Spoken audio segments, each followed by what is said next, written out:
இன்றைக்கு சென்னை அண்ணா நகர் தொகுதி சென்னை நகரில் 2500 பயனாளிகளுக்கு வீடு மனை பட்டா வழங்குகின்ற இந்த நிகழ்ச்சியில் உங்களை எல்லாம் சந்திப்பதில் நான் மிகுந்த மகிழ்ச்சி அடைகின்றேன், பெருமை அடைகின்றேன்.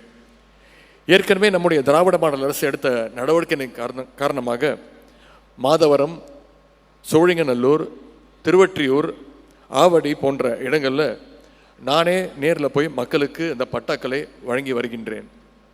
அதன் தொடர்ச்சியாக இன்றைக்கு இந்த நிகழ்ச்சியில் 2500 பேருக்கு பட்டாக்களை நாம் இந்த மேடையிலே வழங்க இருக்கின்றோம். இன்றைக்கு திராவிட மாடல் அரசை பார்த்து பலர் கேட்கின்றார்கள், சில பேர் கேட்கின்றாங்க, திராவிட மாடல்னா என்ன, திராவிட மாடல் அரசுனா அப்படின்னா என்ன அப்படின்னு கேட்கின்றாங்க. ஏழை எளிய மக்களுக்கு வீட்டுமனை பட்டா வழங்குகின்ற இந்த சிறப்பான மேடையிலிருந்து அதற்கான பதிலை சொல்லுவது மிகவும் பொருத்தமாக இருக்கும்னு நான் நம்புகின்றேன்.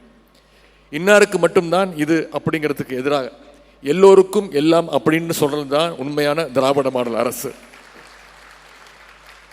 இந்த இலக்கை நோக்கி தான் நம்முடைய முதலமைச்சர் அவர்கள் பல்வேறு திட்டங்களை செயல்படுத்தி வருகின்றார்கள். ஒரு மனிதனுக்கு அடிப்படை தேவை அப்படின்னு பார்த்தீங்கன்னா 3 விஷயம்தான்: உண்ண உணவு, உடுத்த உடை, இருக்க இடம். இந்த 3 விஷயங்களுக்காகத்தான் நாம் அத்தனை பேரும் உழைச்சிக்கிட்டு இருக்கோம், பாடுபட்டுக்கிட்டு இருக்கோம். இந்த 3 விஷயத்தையும் ஒரு மனிதனுக்கு உறுதி செய்வதுதான் நம்முடைய திராவிட மாடல் அரசு, நம்முடைய மாண்பு முதலமைச்சர் அவர்கள். முத்தமிழ் கலைஞர் அவர்கள் தன்னுடைய ஆட்சி காலத்தில் உண்ண உணவு என்ற சிக்கலை தீர்த்து வச்சாங்க. தமிழ்நாட்டில் திராவிட முன்னேற்ற கழக முதல் ஆட்சிக்கு வரும்போது கலைஞர் அவர்கள் முதலமைச்சராக பொறுப்பேற்ற பொழுது மிகப்பெரிய பட்டினி பஞ்சம். தமிழ்நாட்டில் அப்படி யாரும் பட்டினியோடு இருக்கக்கூடாதுன்னா 1 கிலோ அரிசியை 1 ரூபாய்க்கு தந்தார். அதன் பிறகு அந்த 1 ரூபாயும் இல்லை, நீங்கள் ரேஷன் கார்டு வச்சிருந்தா போதும், எல்லோருக்கும் கட்டணமில்லா அரிசியை கொடுத்தவும் தான் நம்முடைய முத்தமிழ் டாக்டர் கலைஞர் அவர்கள். அதனால தான் இன்னைக்கு தமிழ்நாட்டில் பல கிராமங்களில் பஞ்சம் ஒழிஞ்சது, பட்டினி இல்லாத ஒரு நிலை ஏற்பட்டது. உணவு பிரச்சனையை அடியோடு தீர்த்த காரணத்தினால அடித்தட்டு மக்கள் வாழ்க்கையில் முன்னேற மற்ற விஷயங்கள்ல அடுத்து பொங்கலுக்கு வேஷ்டி சேலை கொடுத்து அந்த திட்டமும் கொண்டு வந்து கலைஞர் அவர்கள். மாற்று உடை இல்லாதவங்க கிட்டோட அந்த நிலைமையை இந்த திட்டம் மாற்றி காட்டுச்சு. உடுத்த உடை அப்படிங்கிறது இன்னைக்கு தமிழ்நாட்டுடைய ஒரு பிரச்சனையாகவே அது கிடையாது. இப்போ தமிழ்நாட்டு மக்களுக்கு இருக்கின்ற அடுத்த தேவை என்னன்னா இருக்க இடம் என்பதுதான் தமிழ்நாட்டு மக்களுடைய தேவை. அதற்கு ஒரு தீர்வை ஏற்படுத்தணும்னா நம்முடைய முதலமைச்சர் அவர்கள் தீவிரமாக மும்முரமாக செயல்பட்டு வருகின்றார்கள். மாண்பு முதலமைச்சருடைய உத்தரவின்படி பட்டாக்களை கொடுப்பதற்காக நம்முடைய வருவாய்த்துறை அமைச்சர் தலைமையில் ஒரு கமிட்டி அமைக்கப்பட்டது. அந்த குழு எடுத்த நடவடிக்கைகளால் இன்றைக்கு 89,400 பட்டாக்கள் சென்னை மற்றும் அதன் சுற்றுப்புற பகுதிகளில் மட்டும் வழங்கப்பட்டிருக்கு. அது மட்டும் இல்லாமல் தொலைக்காட்சியில் பார்த்துருப்பீங்க, கடந்த வாரம் நம்முடைய மாண்பு முதலமைச்சர் அவர்கள் அமைச்சரவை கூட்டத்தை கூட்டி அனைத்து அமைச்சர்களையும் வர சொல்லி, அனைத்து அரசு அதிகாரிகளையும் வர சொல்லி ஆலோசனைகளை வழங்கி நம்முடைய முதலமைச்சர் அவர்கள் ஒரு சிறப்பான மகிழ்ச்சியான அறிவிப்பை வெளியிட்டார்கள்.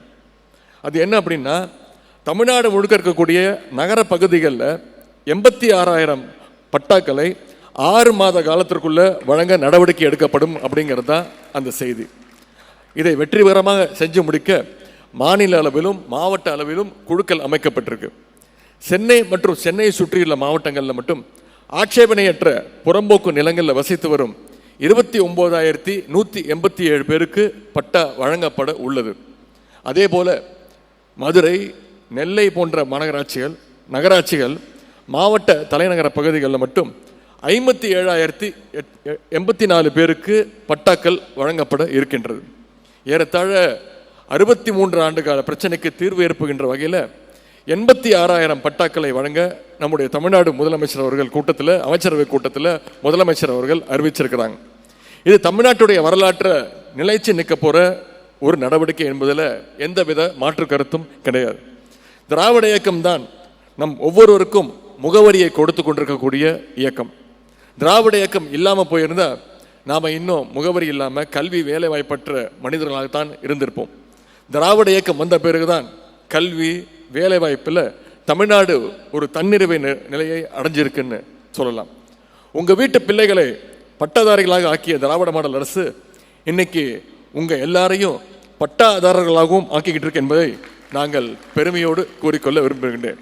என்ன திராவிட முன்னேற்ற கழக அரசு பொறுப்பேற்ற இந்த 4 வருடங்களில் மட்டும் இதுவரைக்கும் 12,29,000 பேருக்கு பட்டாக்களை வழங்கி சாதனை படைத்திருக்கின்றோம்.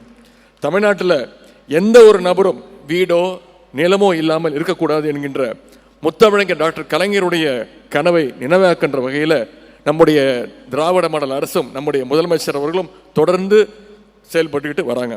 இந்த நேரத்தில் பட்டா வழங்குகின்ற நிகழ்ச்சியை சிறப்பாக ஒருங்கிணைத்த அனைத்து துறை அரசு அதிகாரிகளுக்கும், அமைச்சர் பெருமக்களுக்கும், நாடாளுமன்ற உறுப்பினர்களுக்கும், சட்டமன்ற உறுப்பினர்களுக்கும் என்னுடைய நன்றியும் வாழ்த்துக்களையும் நான் தெரிவித்துக் கொள்கின்றேன்.